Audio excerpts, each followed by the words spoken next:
지난주부터 우리는 느헤미야를 읽고 있습니다. 느헤미야를 통해서 이미 무너진 것들을 어떻게 다시 세울 수 있는지 그 정신과 자세, 또 중요한 리더십을 함께 생각하고 있습니다.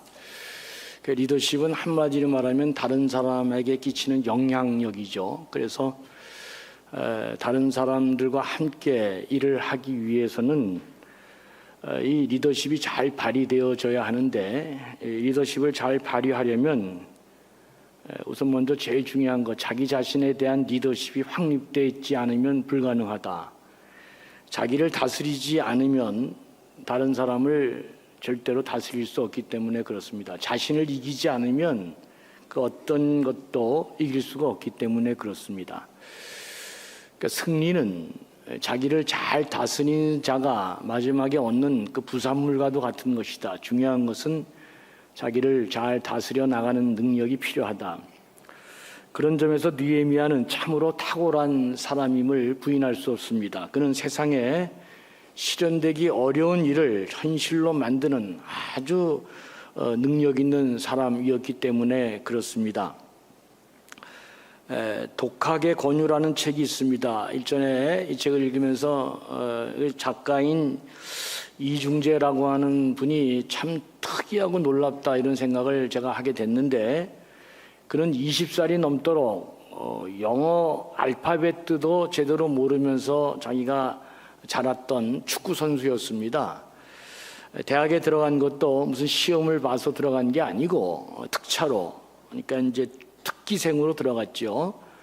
그가 대학에 들어가서 인생 처음으로 굿모닝이라고 쓰여지는 영어 단어를 처음 봤다고 그럽니다. 이런 일도 있었다고 그럽니다. 눈앞에 있는 파라다이스라는 간판을 읽지 못해서 그 약속 장소에 제대로 들어가지 못하고 헤맸던 일이 있었다. 그러니까 만일 그 간판이 한국말로 파라다이스라고 썼으면 이 장소가 맞구나 하고 들어갔을 텐데, 파라다이스가 영어로 써 있으니까 이 사람이 그 파라다이스가 그 파라다이스인지 모르고 들어가지 못하고 헤매다가 약속 시간에 못 들어갔다, 이런 경험도 썼습니다. 그러니까 이 사람은 평생 축구밖에는 생각해 본 일이 없는 사람입니다. 자기 스스로도 책상에 5분 정도만 앉아 보면은 내가 왜 여기 앉아 있는지 자기가 이상할 정도로 그렇게 생각했던 사람입니다. 평생을 축구하면서 그걸로 내가 먹고 살아야 되겠다, 그렇게 평생 축구를 좋아하고 즐거움 속에 살았는데, 그런데 어느 날 이 사람이 큰 사고를 당해서 이제 다시는 축구할 수 없는 인생이 된 것입니다. 자나깨나 축구 외에는 다른 생각을 해본 적도 없고 해본 일도 없는 사람이 이제 축구를 못하게 됐으니까 이게 얼마나 기가 막힌 일이 발생한 것입니까? 내가 무엇을 해서 어떻게 살아야 될지 전혀 개념이 안 잡히는 이 사람이 어느 날 우연히 서점에서 공인중개사 시험에 관한 책을 보게 되었다는 것입니다. 공인중개사 시험에 관한 책을 딱 보는 순간 이거 내가 한번 해면 할 수 있지 않을까? 이런 생각이 들어서, 그래서 시험에 도전해서 놀랍게도 4개월 만에 이 사람이 합격했다는 것입니다. 이분은 태어나서 처음 이 합격이라는 영광을 누려서 평생 이 합격한 것을, 공인중개사 시험에 합격한 것을 잊지 않았다고 그럽니다. 그런데 이 사건은 이분에게 큰 용기를 주어서 시험에 대한 이제 자신감을 얻었는데, 그 챕터 1장에 장황하게 써 있는데 다 정리하면 한마디로, 고시도 시험인데 내가 한번 여기에 도전해 봐야 되겠다, 이런 생각이 들어서 사법고시를 도전하게 됐다는 것입니다. 그리고 공부를 시작한 지 4년 6개월 만에 드디어 사법고시에 합격해서 이 사람이 이제 변호사가 되었습니다. 대단하죠? 정말 놀라운 일입니다. 도대체 엉덩이를 의자에 붙이는 것조차 훈련받지도 않은 사람이, 영어라는 단어 하나도 모르는 사람이 그 어려운 사법고시 시험에 합격했다. 진짜 굉장하잖아요. 서울대학교 근방 신림동에 가면 그 고시촌이 있습니다. 10년을 그렇게 틀어박혀서 공부해도 여러분, 이 사법고시에 합격하는 사람이 정말 많지 않습니다. 그런데 지금 이렇게 보잘것없는 사람이 4년 6개월 만에 그 어려운 사법고시 시험에 합격했으니까 이게 얼마나 놀라운 일이에요. 그가 쓴 책 첫 장의 제목이 너무 재밌습니다. 당신은 아직 긁히지 않은 당첨 복권이다. 그렇게 그 한 장의 타이틀이 그렇게 써 있습니다. 그러니까 다시 말하면 당신은 긁기만 하면 대박이 터지는 복권이다. 이렇게 지금 이 사람이 말하고 있는 것입니다. 아직 당신이 안 긁었을 뿐이지 긁기만 하면 당신의 인생을 긁어라. 그러면 당신이 대박이 터질 것이다. 뭐 그런 뜻입니다. 그리고 이 책 두 번째 챕터의 제목을 보면 실현을 바라기에 너무나 큰 꿈이란 존재하지 않는다. 모든 꿈만 꾸면 실현 불가능한 것은 없다. 이제 그렇게 챕터의 타이틀을 써놨습니다. 소원을 가지고 제대로 도전하기만 하면 어떤 꿈도 이룰 수 있다는 그런 이야기입니다. 사랑하는 교우 여러분, 인생을 살면서 반드시 꿈꾸는 소원이 있어야 됩니다. 그 소원이 나를 꿈을 이루게 하고 나를 제어하고 내가 향방 없이 허공에 치던 내 인생을 막 살도록 놔두지 않게 하는 것입니다. 소원이 있는 게 대단히 중요합니다. 예루살렘이 불타고 그곳에 남아있는 사람들이 환난 당하고 이 어려운 동족의 소식을 들었을 때 느헤미야 마음에는 소원이 일어났습니다. 불타는 소원이 그 가슴에 그냥 생겨났죠. 예루살렘을 내가 재건하고 무너진 공동체를 다시 일으켜 세우겠다. 무너진 것을 다시 세우는 거 정말 힘든 일이라고 거듭 말씀드렸습니다. 그러나 하나님, 이것이 내 수고를 통해서 될 수만 있다면 나는 이 일에 헌신하고 싶습니다. 이 일에 매진하고 싶습니다. 이게 느헤미야의 소원이었습니다. 물론 현실은 절대로 만만치 않죠. 소원을 가졌다고 다 되지는 않습니다. 현실이 얼마나 어렵습니까? 느헤미야도 마찬가지입니다. 지금 페르시아에서 술 맡은 관원장으로 있습니다. 왕의 최측근으로 왕의 안전에 관한 일을 지켜야 되기 때문에 그는 한시라도 왕의 곁을 떠날 수 없는 사람입니다. 그렇기에 어떻게 그가 왕의 허락을 받아서 예루살렘에 가서 성을 재건할 수 있겠습니까? 뭐 얘기가 안 되는 얘기잖아요. 그리고 필요한 자재들을 어떻게 예루살렘에 조달할 것인가? 이건 뭐 더더욱 어려운 일이고, 그리고 예루살렘 주변에 있는 나라들이 페르시아에서 총독이 와서 나라를 재건했다. 이걸 좋아할 나라가 하나도 없습니다. 더군다나 예루살렘에 있는 사람들이 이 일에 같이 함께하여 동원되어져서 한 마음으로 성을 쌓고 무너진 공동체를 다시 세우는 일은 보통 힘든 게 아니잖아요. 예루살렘에 남아있는 사람들은 이미 이 일의 실패를 경험한 사람이기 때문에 느헤미야가 이걸 하자 이렇게 해도 그거 안 돼. 그래서 여러분, 무너진 것을 다시 세우는 게 너무나 어렵습니다. 제가 교회를 여러 군데 했지만 다 가도 마찬가지입니다. 무슨 일을 하면 여러분 90%의 에너지가 그 내부에 있는 사람들의 마음을 바꾸는데 다 소진합니다. 목사님 그거 안 됩니다. 움직이질 않습니다. 왜? 다 해봤더니 안 되는 것이죠. 그런데 그건 그 사람 생각이지. 하는 것도 방법도 다르고 그 일도 다른데, 근데 대부분이 안 된다 그러니까, 그래서 여러분 어떤 일을 새롭게 시작하는 일에 에너지의 90%가 무슨 밖에 어떤 다른 외적에 의해서 힘든 게 아니고 내부에 있는 사람들의 경험 때문에 이게 너무나 어려운 것입니다. 그런데 그럼에도 불구하고 느헤미야는 이 수많은 어려움을 극복하고 마침내 예루살렘을 재건하고 그 공동체를 다시 일으켜 세우는 일에 성공한 사람입니다. 그래서 오늘도 우리는 불가능한 것처럼 보이는 이 일이 어떻게 가능하게 되는지, 무너진 것을 다시 어떻게 일으켜 세울 수 있을 것인지, 그를 위해서 필요한 지혜가 무엇인지 다시금 느헤미야를 통해서 우리가 배우고 있는 것입니다. 그렇다면 이 일이 어떻게 가능한가? 첫째로 느헤미야는 기회를 잡기 위해서 기다렸다. 이게 아주 중요합니다. 대부분의 자서전에 크게 된 사람들을 글을 읽어보면 특징이 하나 있어요. 다 그 사람들은 기다릴 줄 아는 사람이 되었던 것입니다. 여러분, 사람은 다 때가 있는데 그 때를 망각하고 함부로 앞에 나서면 다 죽게 돼 있습니다. 역량도 능력도 안 되고 다 안 되는 것이에요. 다 여러분 목사님들도 그냥 이렇게 되는 게 아니고 다 많은 시간과 시련을 거쳐서 한 교회 담임 목사가 되는 거고, 의사도 마찬가지잖아요. 다 그런 수련의 과정을 거치고, 그래서 자기 때가 올 때까지는 기다릴 줄 아는 게 필요합니다. 느헤미야는 예루살렘에 가는 좋지 못한 소식을 들었는데 그게 기스월이었는데, 그런데 이제 니산월이 되었습니다. 니산월이라고 하는 것은 우리 달력하고 많이 않지만 한 해가 처음 시작되는 달인데, 그러니까 4개월이 지나간 것입니다. 느헤미야는 4개월이 지나도 예루살렘의 소식을 잊지 않고 여전히 마음에 두고 근심하고 있었습니다. 얼굴 표정이 그렇게 나타나고 있는데 그걸 왕이 알게 된 것입니다.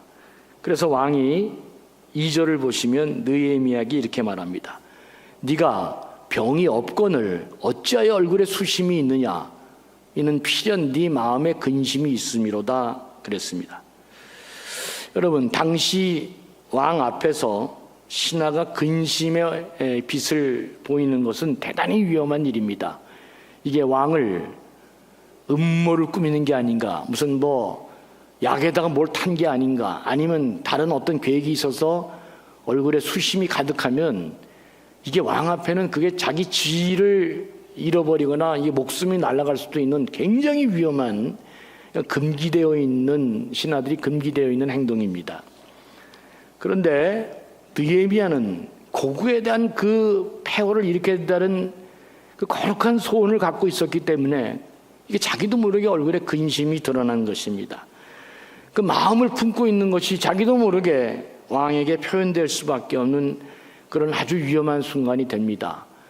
근데 여러분, 대개가 그렇잖아요. 위기는 기회라고. 너무도 위험한 순간이 이 느헤미야에게는 절호의 기회가 된 것입니다.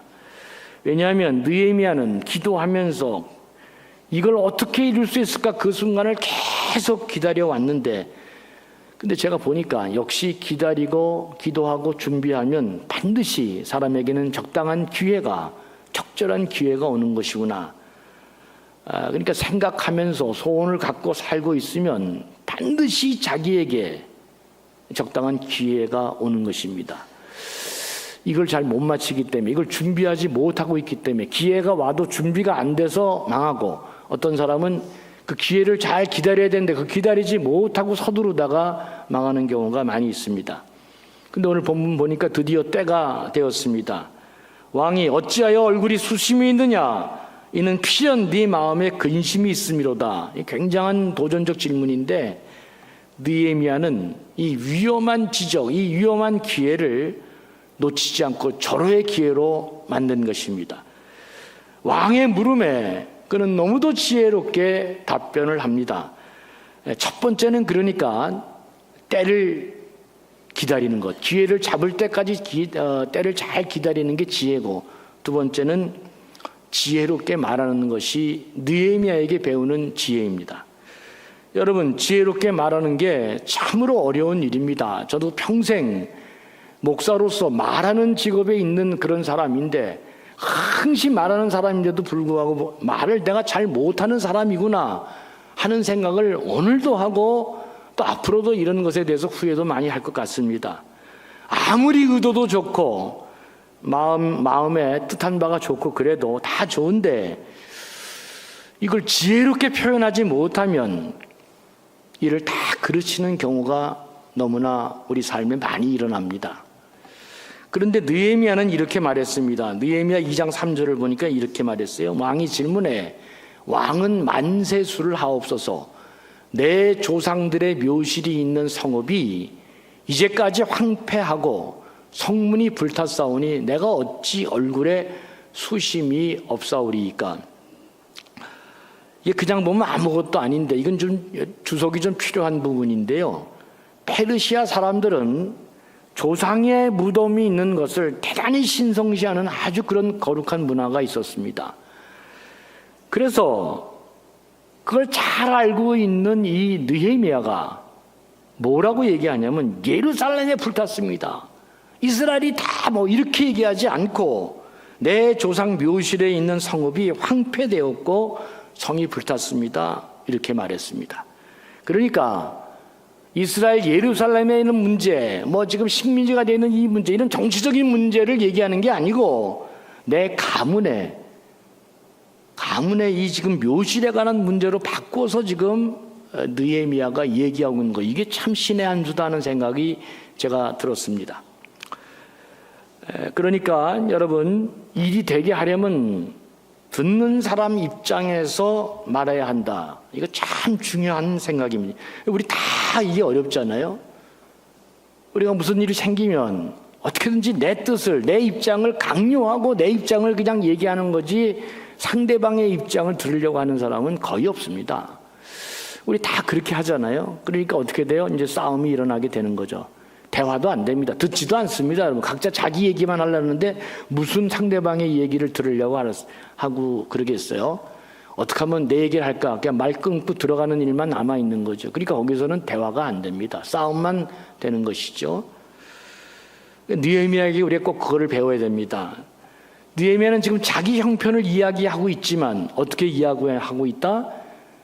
듣는 사람의 입장에서 자기 이야기를 하고 있는 것입니다. 이게 참 지혜라는 생각이 들었습니다.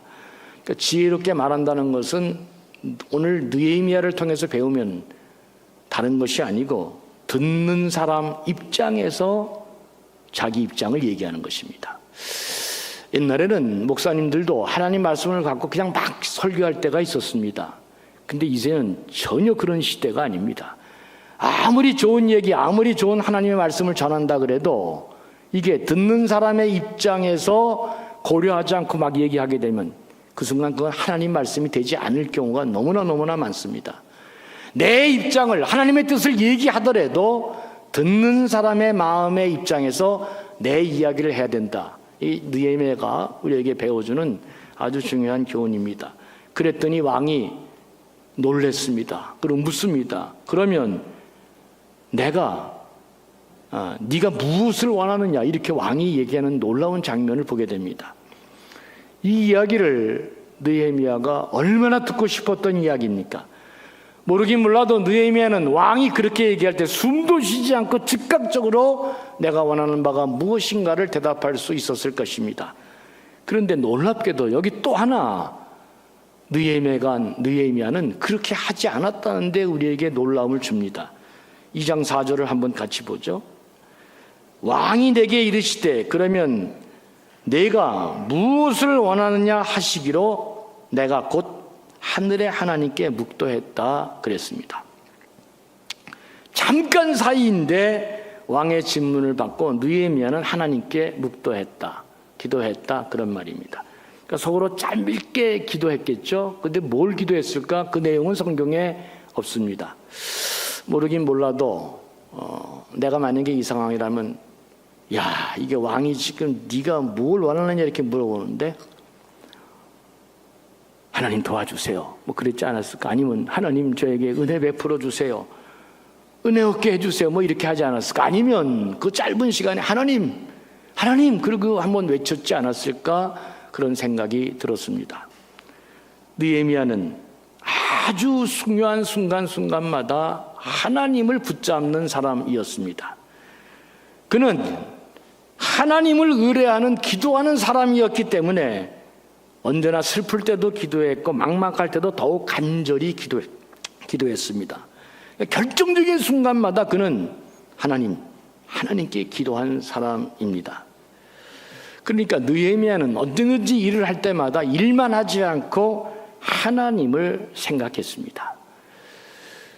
여러분, 사람 말할 때 논리가 입장을 반대로 생각하면 다 반대로 얘기할 수 있는 것입니다. 그러니까 말로 해봐야 그 싸움밖에 안 납니다. 결국은 다 그 들으려고 하지도 않잖아요. 근데 느헤미야의 놀라운 이 또 하나의 우리에게 보여주는 그 귀한 지혜는 그는 매 순간 하나님을 붙잡았다는 것입니다. 아침에 일어나셔서 여러분 양치질하는 것을 무슨 생각하고 하는 사람이 어디 있어요? 그냥 가면 일어나면 기계적으로 하는 거죠. 습관이 되어 있기 때문입니다. 습관이 뭐 여러분 다 아시잖아요. 뭘 바꾸고 습관이 그 사람의 운명을 바꾸는데 어떤 습관이 있어야 되느냐? 이게 어렸을 때부터 하나님을 끌어다 쓸 수 있는 그런 습관이 몸에 배인 사람, 이게 나하고 느헤미야가 다른 점이구나 자꾸 깨닫게 됩니다. 우리 교회에서 아이 학교 계속 하는데 어렸을 때부터 이게 습관이 몸에 붙어 있는 그 사람이 위대한 일을 할 수 있는 사람입니다. 하나님을 끌어다 쓸 수 있는 사람이, 그 사람이 바로 막힌 담을 허무는 것이고 닫힌 문을 여는 사람입니다. 인간이 할 수 없는 일을 하나님이 해주시기 때문에 그렇습니다. 그랬더니 어떻냐? 하나님이 잘해주셨다 그런 얘기입니다. 왕 앞에 수심 가득한 얼굴로 보이는 이 절체절명의 위험한 순간에도 오히려 그것이 위기가 아니라 절호의 기회로 하나님이 바꾸어 주셨습니다. 기회를 주셨습니다. 느헤미야는 자기 생각도 지혜롭게 잘 얘기할 수 있었습니다. 그래서 왕으로부터 호의를 얻게 됩니다. 참 놀랐죠. 순간순간마다 하나님 생각했더니 그 호의를 베풀 때도 하나님께서 잘해 주셔서 마침내 느헤미야는 예루살렘 총독으로 이제 가게 되는 놀라운 일을 이루어냅니다. 그러면서 다른 총독들에게 조서를 내려서 가는 길에 자기를 막는 일이 없도록 어려움 없게 해달라고 왕에게 부탁도 했습니다. 성을 고치고 집을 짓는데 필요한 모든 그 제목들, 목재들 왕이 다 제공해 주겠다고 그런 놀라운 허락도 받았습니다. 그리고 마침내 왕은 군대 장관과 마병도 붙여주면서 일을 잘 끝내고 돌아올 수 있도록 어마무시한 이 은혜를 느헤미야에게 베풀어 주신 것입니다. 이 모든 일에 대해서 느헤미야가 뭐라고 고백하느냐, 이 8절 하반절이 진짜 압권입니다.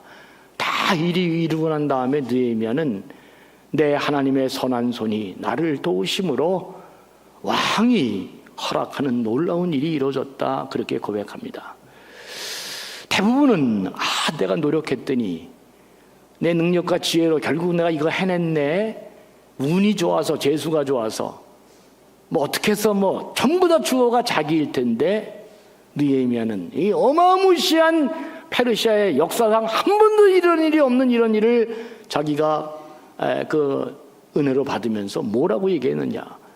내 하나님의 선한 손이 나를 도우셔서 왕이 지금까지 허락하지 않은 이 놀라운 일을 허락하는 엄청난 일이 이루어졌다 그렇게 고백하고 있습니다. 사랑하는 교우 여러분, 무너진 것이 그 무엇이든, 그게 내 가정이든 신앙이든 사업이든 인간관계든 다시 세우는 능력이 무엇입니까? 정리합니다. 첫째는 기회를 잘 포착하는 것입니다.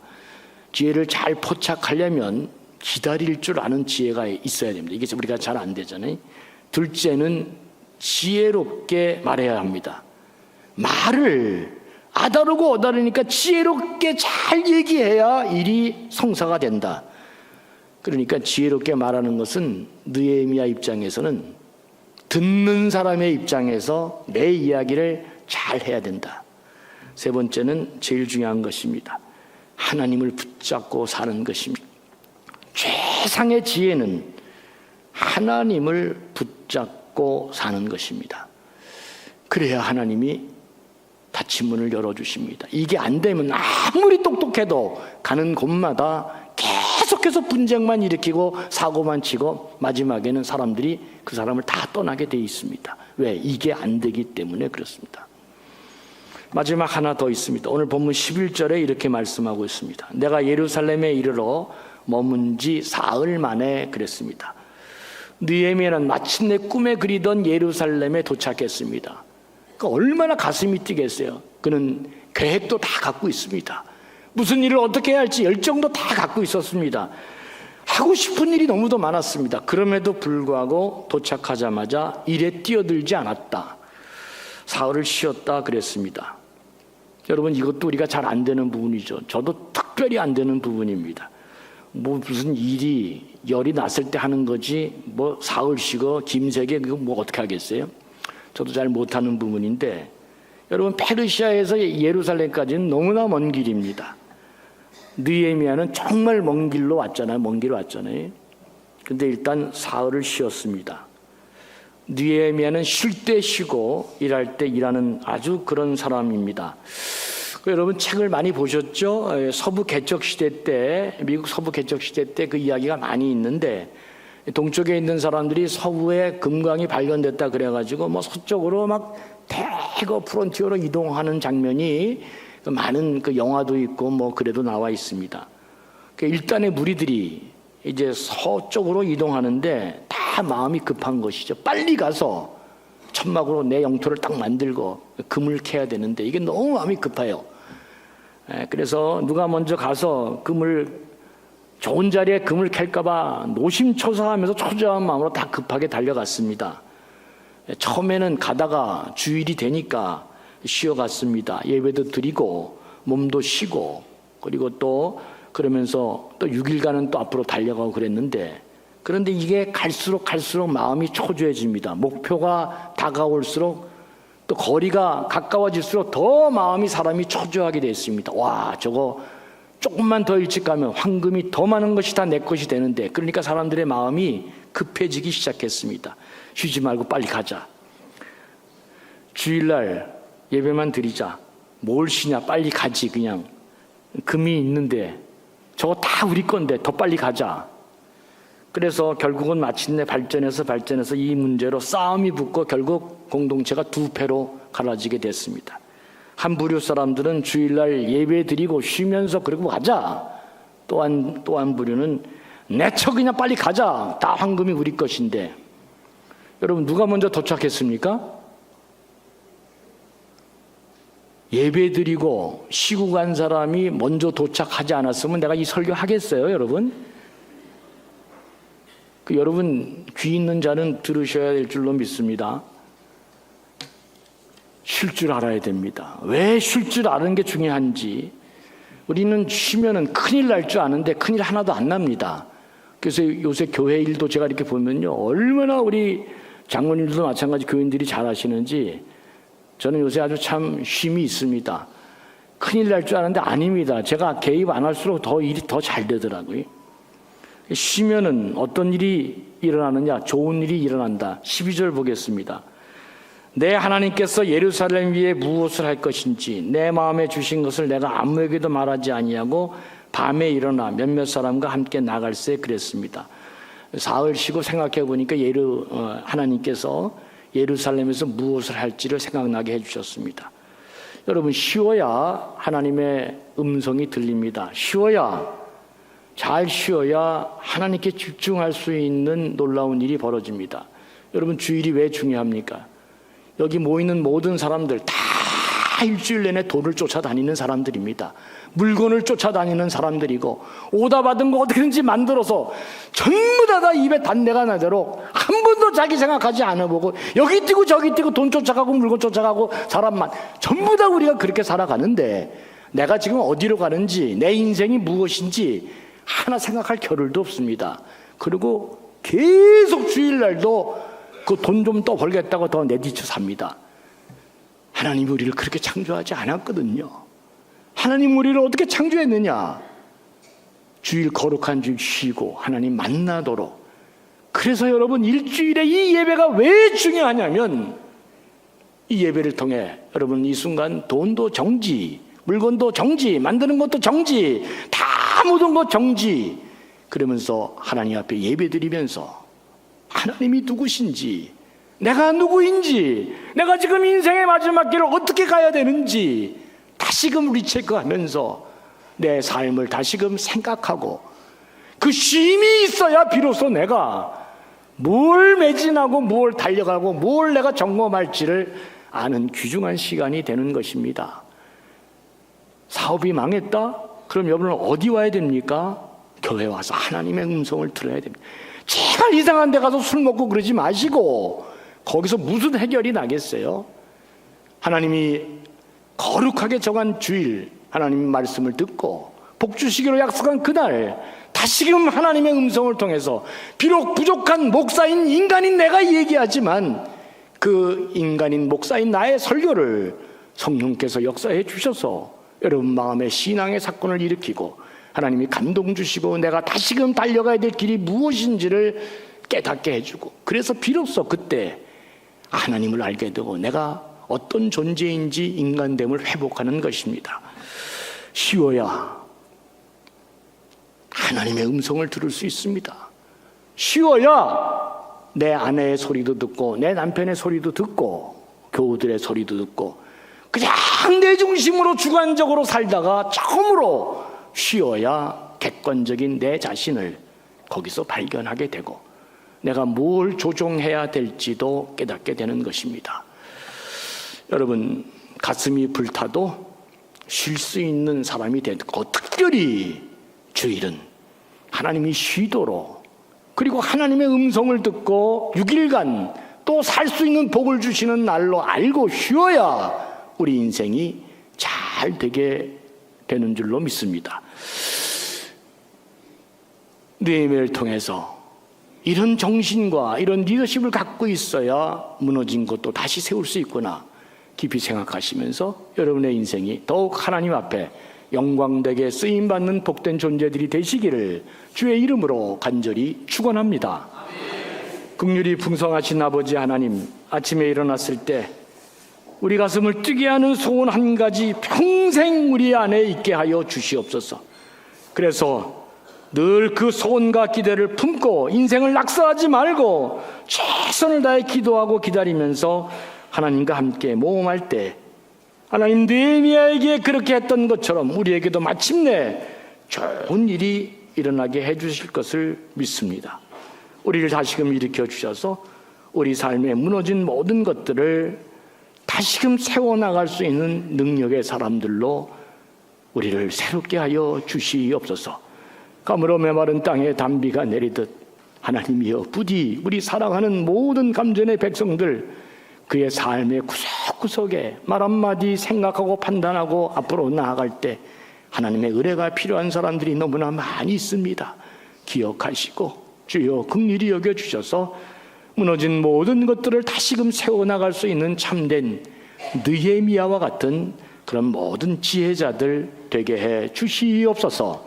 감사하며 예수님의 이름으로 간절히 축복하며 기도합니다. 아멘.